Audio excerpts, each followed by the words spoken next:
very warm welcome to this webinar on ecological awareness in research design and practice.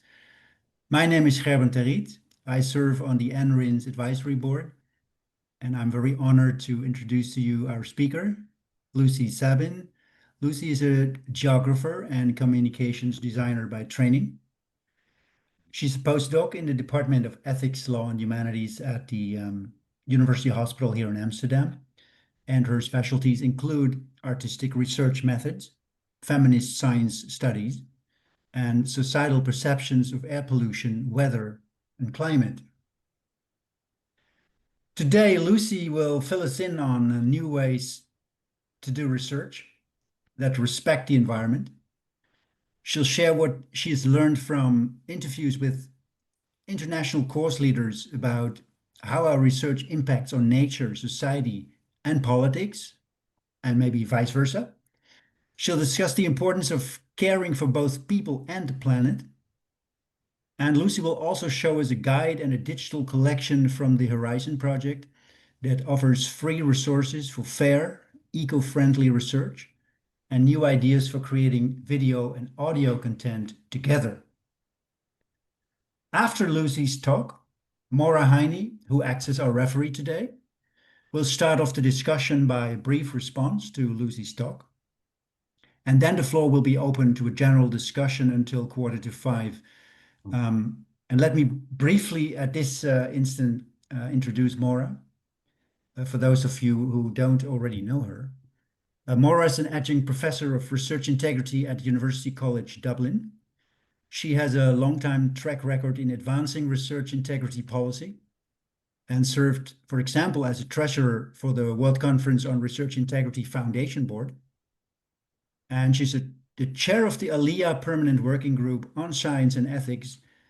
And she has co-authored the ALIA European Code of 2017 and 2023. And currently she sits on several EU policy advisory boards for EU projects on research integrity and ethics. So without further ado, dear Lucy, please take the floor and enlighten us.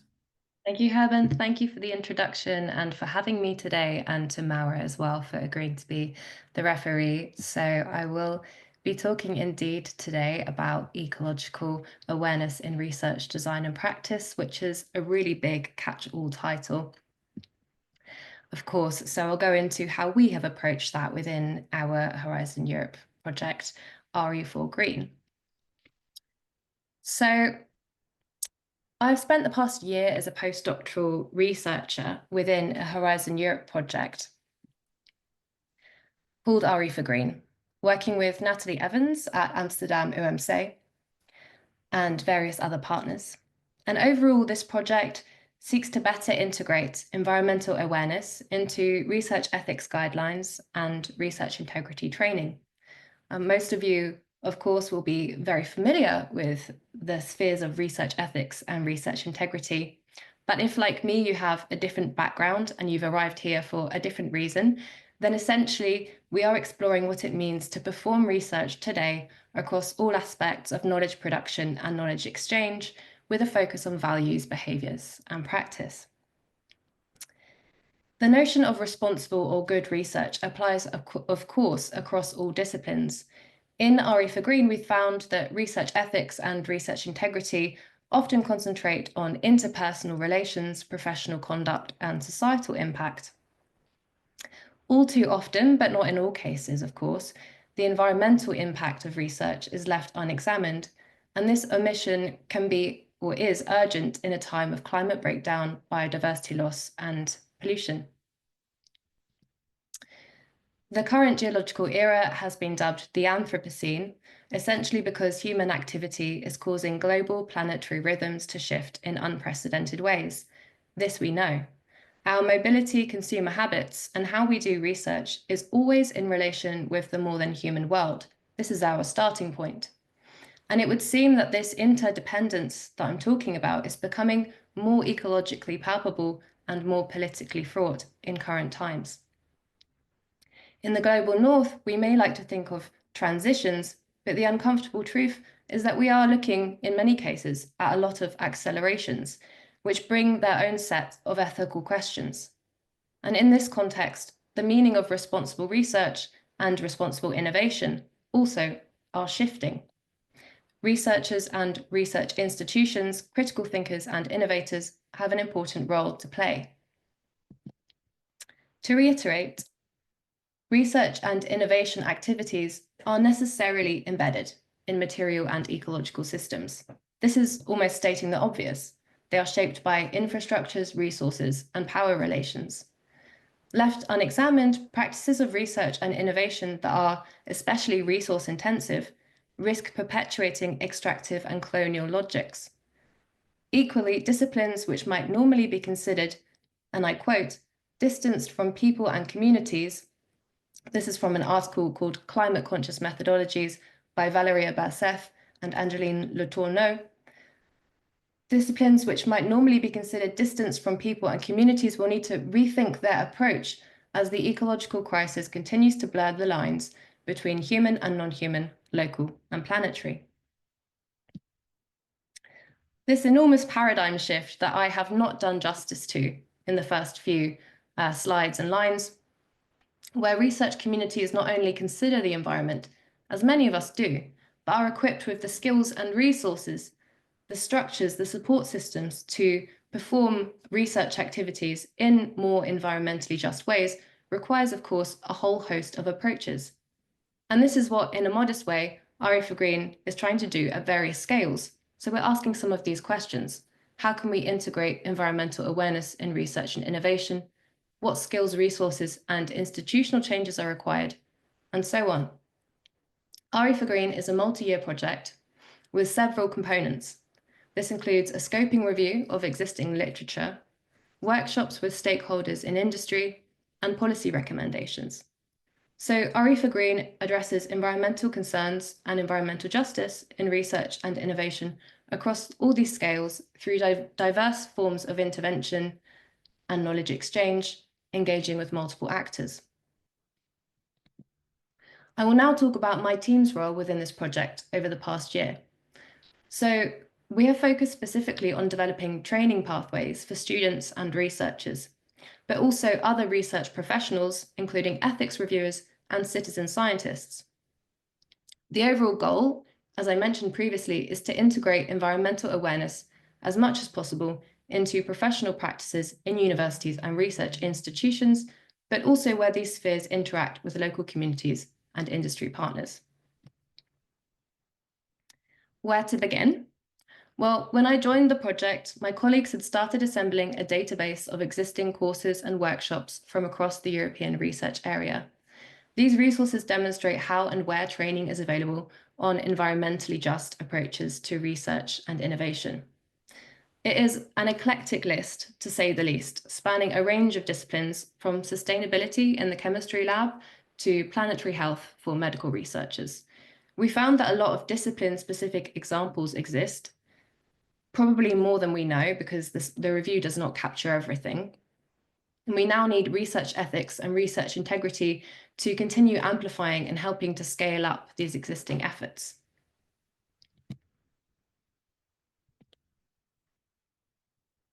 This is precisely why we created a competence framework. The framework is conceived as a pragmatic tool to prompt and support researchers, educators, and institutions in integrating environmental awareness into everyday research practices. A competence framework or competence profile describes a collection of knowledge, skills, and attitudes that are necessary for achieving a certain objective. On paper, a competence framework can look dry and didactic, perhaps. In real life, of course, competencies are embodied and interlinked, not necessarily balanced. A good example of this is that you might care about the environment or an environmental cause, but at the same time lack the necessary knowledge, support, or skill to act on it. Moreover, two people may look at the same competence framework and identify different sections as more important to their research topic or professional development. So it's a dynamic document. I should also mention that the focus on competencies is not to insinuate that individual researchers are wholly responsible for change-making. Absolutely on the contrary to this, we hope that the competence framework speaks to a systemic and collective shift in research culture, the likes of which is already taking place in many places. So we began with the research question: what competencies should be taught to foster environment and climate conscious practices in research and innovation, according to a consensus of educational experts in this field? Our specific objective was to define competencies necessary for an environmentally aware approach to responsible research and innovation practices. And so we also posed the questions: which climate, environmental, and sustainability ethics concepts should be integrated into this competence framework? And which environmental issues, risks, and impacts of research and innovation for the green transition should be addressed? And the framing of this is very much within the EU-funded project that we've been working within. And so, in this process, we were able to build on an existing competence framework, the European Commission's Green Comp framework. And this is for sustainability in education. Green Comp categorizes sustainability competences in 4 competence areas: embodying sustainability values, embracing complexity, envisioning sustainable futures, and acting for sustainability. Within the 4-part structure of Green Comp, we developed 48 competence statements that translate sustainability and eco-justice principles into practical guidance for researchers and innovators. While the framework that we have created is designed for research and innovation professionals, it is also for research managers and ethics reviewers, students, educators, and citizen scientists. And I should say that the framework is currently being finalized and will be made available and can also be circulated with this network. So together with appropriate training and resources, the competence framework, we hope, contributes to an evolving conversation on how research and innovation practices can become more responsible, just, and ecologically aware. Before I go into the framework, I'd like to clarify some key concepts. The first is sustainability. So sustainability is routinely used in policy dialogue. It has become institutionalized, or perhaps was from the outset, but it can also mean many things depending on context, and it's important to be sensitive to this variability. In this study, we borrow the following definition of sustainability, which is used in the Green Comp report, and I quote: "Sustainability means prioritizing the needs of all life forms and of the planet by ensuring that human activity does not exceed planetary boundaries," end quote. Alongside sustainability, we also incorporate intercultural perspectives, which might be referred to collectively as eco-justice, and this alludes to more critical bodies of knowledge. And I'm using this term here to gesture towards environmental justice movements, multi-species theories, intersectional feminisms, decolonial scholarship, and indigenous research, not to dilute or sort of synthesize all of these diverse bodies of knowledge, but to show how, for a long time, these understandings of how culture, ecology, and power are interconnected have existed and have prompted us to rethink research as a reciprocal relation. So this is not necessarily new.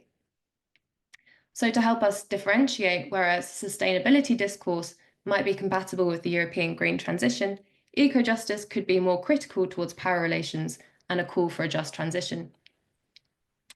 And before sustainability arrived on the scene, of course, various human communities have cultivated ways of life and ways of producing knowledge that are embedded in ecological awareness, reciprocity, and interdependence.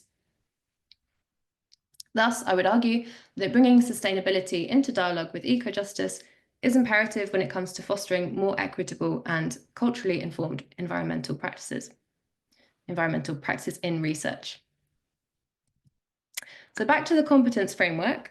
Our competence framework has been shaped by a community of experts through multiple stages of qualitative research.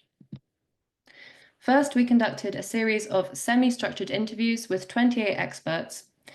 Research participants had disciplinary backgrounds, different disciplinary backgrounds, but shared expertise at the intersection of developing university level or adult education programs, environmental ethics or climate justice, and research ethics and research integrity.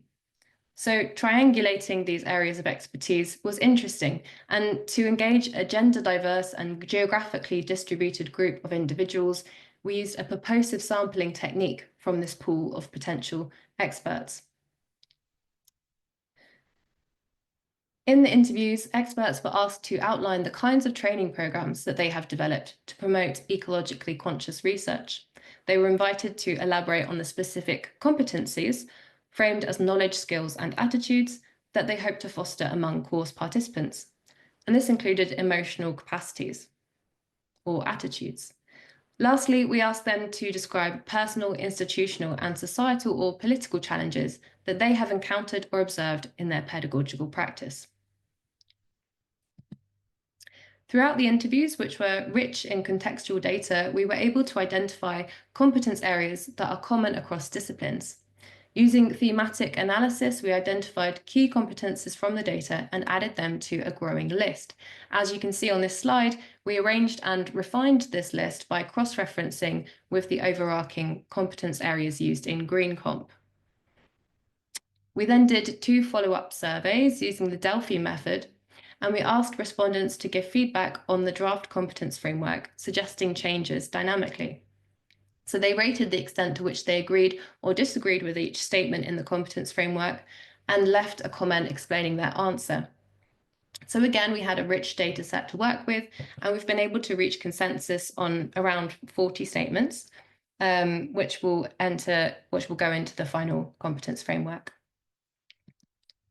So what are these statements? There are too many to read verbatim, but by way of example, we can look at the first competence area of embodying sustainability, which is valuing sustainability. And to quote Bianchi et al. In the Green Comp report, valuing sustainability could be defined as a meta-competence, since its primary aim is not to teach specific values, but to make learners realize that values are constructs and people can choose which values to prioritize in their lives, end quote. So based on the expert interviews and refined through the Delphi survey, we translated valuing sustainability into the following competence statements for everyday research practice.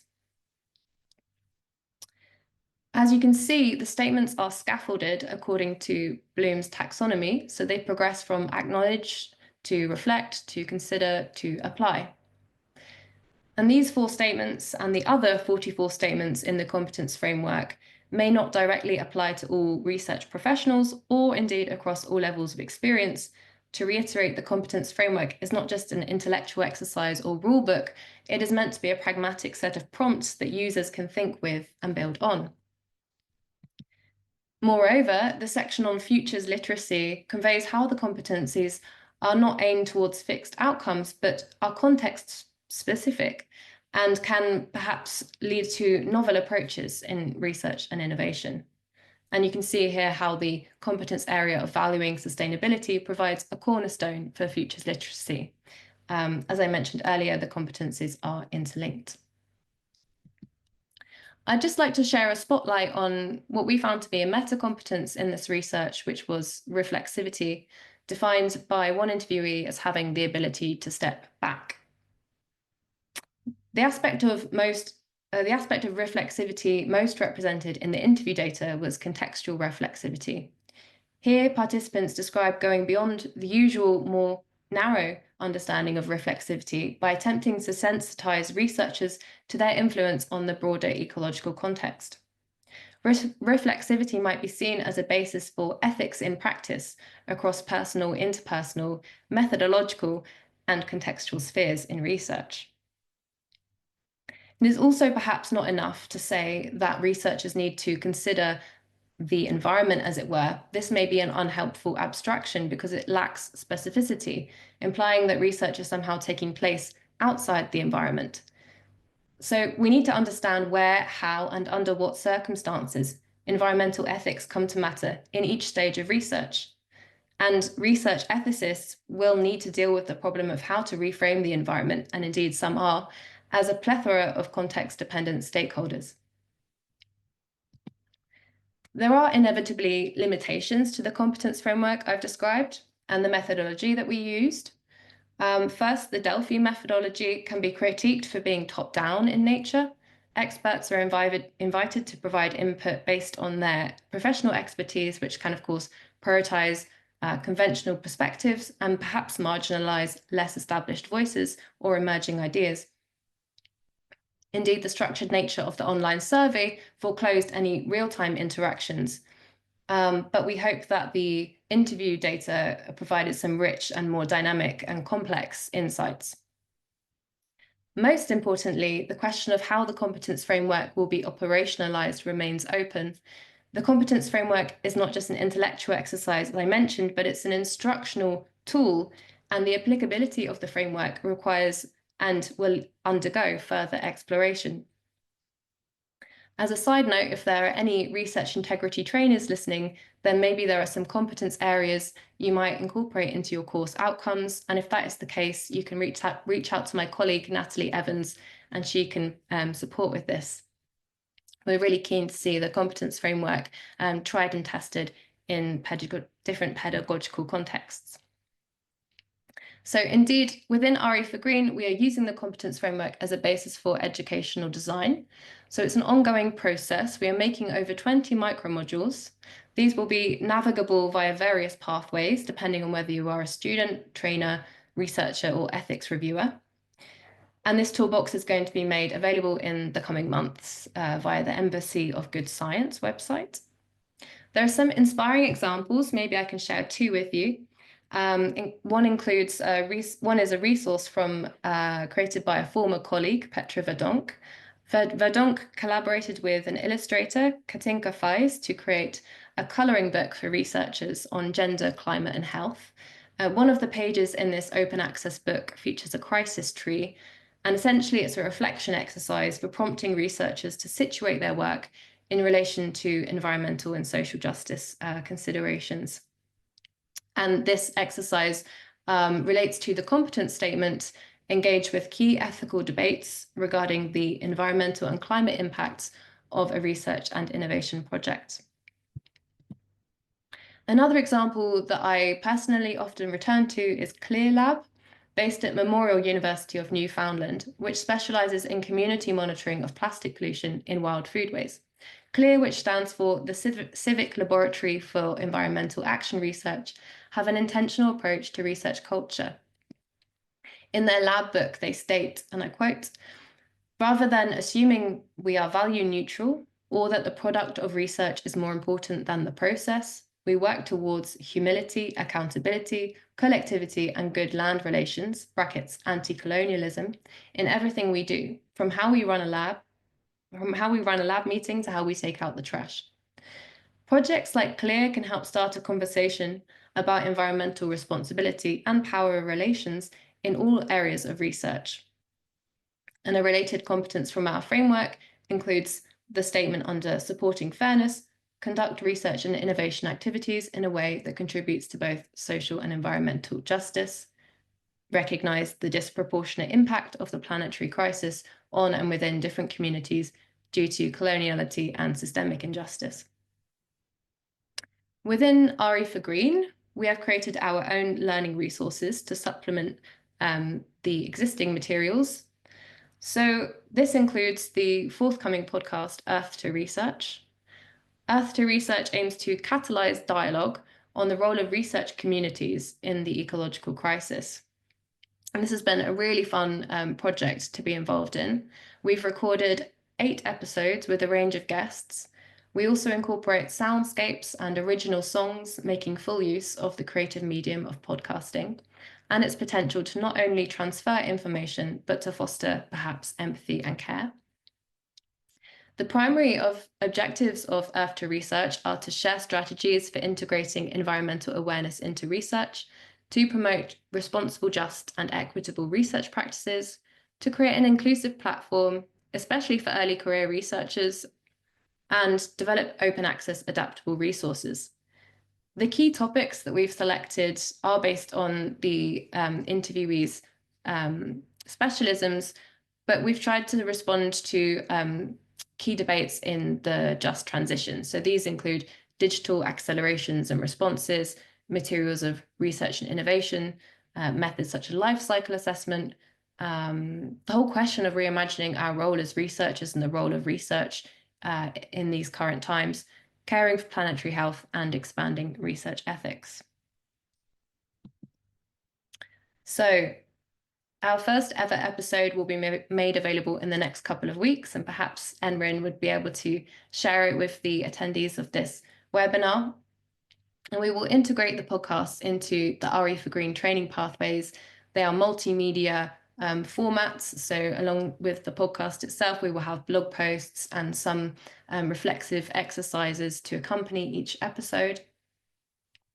And it's been a really great way to sort of dive into the complexity of many of these topics and the perspectives of many different researchers. And that's essentially the most important takeaway that I've had from the podcast, is including different voices in this journey. So drawing towards a conclusion, today I have given a whistle-stop tour of our ongoing research, and I hope that some of these early insights have been useful to the NRIN community. I'm really interested to see how this lands, and if you have any questions or comments, they are so welcome, because I'm aware that I myself may have blind spots not coming from research integrity or research ethics. I would like to thank the experts who helped develop our competence framework, which will be made available very soon, and also the RE for Green Consortium, who have helped to review and refine the statements at various stages. So just a parting reflection from me before we move to the discussion. When we start to mainstream the environment in research, ethics and research integrity, we may encounter a variety of responses and starting points. Some research groups have already adopted sustainable approaches to travel and lab research and generative AI. They say, of course, we're already doing this. But other researchers might only be starting out on this journey. Other research communities might be looking for ways to foster more environmental awareness and more environmentally just methodologies and processes of reviewing funding applications, etc., etc. So it's important to be aware of all of these differences. And my talk today has not been to flatten or homogenize, a very, very complex subject area, but it has been perhaps more of a call to research ethicists and research integrity trainers. How can we share resources? How can we support one another in all of the diversity of approaches? And adapting to environmental challenges will not happen overnight, of course. I'm stating the obvious, but this is going to be a lifelong journey for research communities as well, and hopefully one that will bring us closer together as a community and make us more responsible as researchers. So I will leave you with a powerful quote from a course coordinator who participated in our qualitative research. "It is my dream that sustainability principles are taken as seriously in the training of researchers as research methodology or data analysis." This quote helps me to remember the bigger picture, the raison d'etre of this research. I hope that we can share and support this dream, help make it become a reality. So on behalf of the RE for Green team, thank you very much for listening, and do stay in touch. Thank you so much, Lucy, for an inspiring talk. And as an active member of Scientist Rebellion myself, I can only applaud this wonderful initiative. But let's turn now to Maura, because she has prepared the kickoff of the discussion. Maura, please. Brilliant. Thank you. And thank you very much, Lucy. That was a fantastic presentation, really interesting and thought-provoking. And I think, I suppose, for me, coming from a research integrity perspective, you mentioned a number of things that I think we need to think about, especially as we develop policies, let's say, around research ethics and research integrity. And of course, the first one is that we integrate ecological awareness into the various codes. Now, it's vaguely, it's mentioned in the as one of the principles in the European Code of Conduct, but mentioned is the operative word there, and it really doesn't bleed through into the actions that are recommended throughout the code. So we have a revision coming up, so this is certainly something that I would really like to keep in mind. It also struck me that when you talk about climate consciousness and I suppose for me sustainable laboratories, and sustainable behaviors of researchers, that this could become relatively easily a question that research funders and ethics committees could ask about. So I suppose making contact with the likes of Science Europe and the European Commission and so on, to try and really, in the same way that data protection plans, or sorry, data management plans are now simply the norm in certainly the hard sciences and so on, but well, anybody who generates data, I would love to see some sort of sustainability plan or research sustainability plan being adopted as well. I mean, I know researchers will say, "Oh God, not another thing to do." But having said that, I mean, I don't think there's a choice here. I think we have to do this. And I really like the competence framework, and I know that you based it on the ResCom one, but I think that its competencies won't just make researchers more ecologically and environmentally aware, it will make them better researchers. So a lot of the competencies that you identified, actually anybody doing research, you'd really like to see they'd have those competencies like problem solving and, exploring complexity and I really like the idea of reflexivity as well, because I think certainly in responsible research and innovation codes and narrative, there is a huge emphasis on reflexivity, on standing back, thinking, well, what harms am I doing? As opposed to do no harm. And what about the people that this work is actually going to ultimately end up in the hands of? Are we talking to those people as well? So when you talk about public engagement, it's really important to also understand the perspective of the users. And I think a lot of users of research products now are concerned about the environment and sustainability. So I think that's sort of a nice way of squaring that circle, I suppose. And I agree with you that at the moment the product is often more important than the process. But hopefully, with the likes of COARA, with a change in the way researchers are assessed and evaluated for funding, for hiring, for promotion, etc., that the process will become as important as, if not more so, than the product, which really opens the door then towards allowing ecological awareness and concerns and sustainability concerns to be absorbed into that process. And so I suppose I have a couple of questions for you that kind of cropped up as you were speaking and when I was looking at your slides earlier. I think you're right, training is the way to go. I mean, it's the way that research integrity and research ethics have become much more mainstreamed, was by raising the awareness of researchers. Now, obviously, it's not just training at the low level. This needs to be a training that hits all career levels of academia. But I mean, essentially what training is trying to do is change behavior. And as we all know, behavior is an extremely difficult thing to change. So how do you see that your competence framework might be, how can you ensure that it's going to be implemented in a way that actually does result in behavioral change? Have you? Yeah, thank you for those comments. Lots to unpick there, but the question about behavior change, I mean, that's our work is still ahead of us, really. The competence framework is all well and good, but as I mentioned, it's really not, just to sort of tick a checkbox and say, look, we've made a competence framework, because the whole point is that it actually gets operationalized.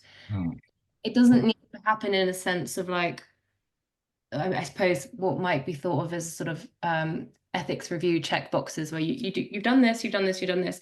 No, it's actually more about how can these be prompts, encouragement, inspiration for doing research, as you said, in a way that's actually better and maybe more enjoyable, because we're focused on being productive, we're actually slowing down. We're reflecting on the process of doing research, reflecting on our motivations for doing research, to whom we're accountable. We're thinking about community, and who doesn't want to be part of a community, you know?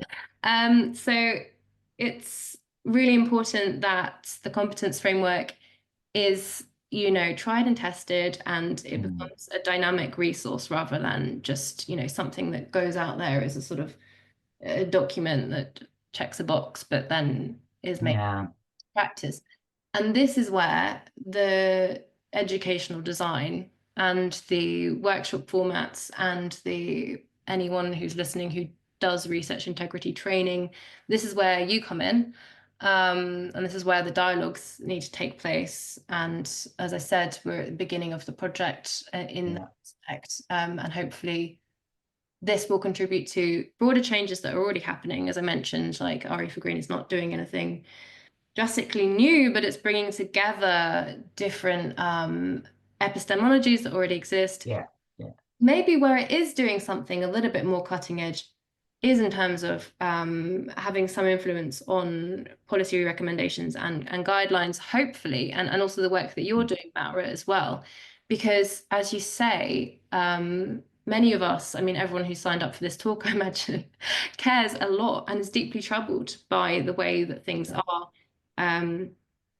But there isn't a sort of follow through sometimes, or there isn't the institutional support. You know, the environment is the environment. It's not like a really kind of like embedded part of how we think about research context. Research context is historical, it's cultural, it's social, it has power relations, but it also has an ecological context, and that's all aspects of research. And I guess in our sort of anthropocentric ways of thinking, we've forgotten that. So that's I mean, the training piece is obviously going to happen at an institutional level, but what do you think the role of the funding agencies might be here? I think it's, as you've said, like the whole process of reviewing applications for funding could, or actually the whole process of actually applying for funding could shift towards considering aspects. And this obviously depends on, you know, what the call is for, because I stress that considering, you know, the environment is like very context specific and would take different forms in different disciplines. So this is kind of a conversation that would need to take place, as you mentioned, at different levels as well. But I think just as much as we sort of talk about social impact, we can also think about environmental impact. And of course, some people in some disciplines might say, but we already do that, either because that's, you know, been implemented by some more forward-thinking people, or maybe because the discipline is actually ecology, so it makes sense anyway. No, I agree with you there. But I mean, I do think that a lot of people follow the money, and to be honest, ethics really only gained traction when funding agencies and journals started demanding ethics approval. Before that, people were kind of like, I can do whatever I like. And I had that experience when I worked in a university. So, you know, I think research integrity has certainly benefited from the engagement of the funding agencies, and in particular the European Union. So I think they're actually quite an important group, because they can prompt, require, encourage the institutions to provide the kind of training that fits with your competencies. And it also strikes me, I'm looking here on my other screen at the quote that you find very inspiring, where sustainability principles are taken as seriously as the training of researchers in research methodology. But to be honest, I think sustainability principles need to be a part of the training on research methodologies and data analysis, etc., not something that's there and at the same level. They actually need to be really integrated together. And again, you know, your competency framework doesn't just refer to sustainability. it also refers to how you do research more generally and how you can do it well. So I think getting that message across that this is not at odds with good, productive, high quality research, but in fact may improve that is a huge message to get out there. Yeah, exactly. It's not something that it's like another thing that we're asking researchers. It's hopefully something that can be instructive in. Yeah, absolutely. Thank you so much for your great presentation, Lucy, and Maury. Thanks for being such an elegant referee today, and hope to see you soon in the future.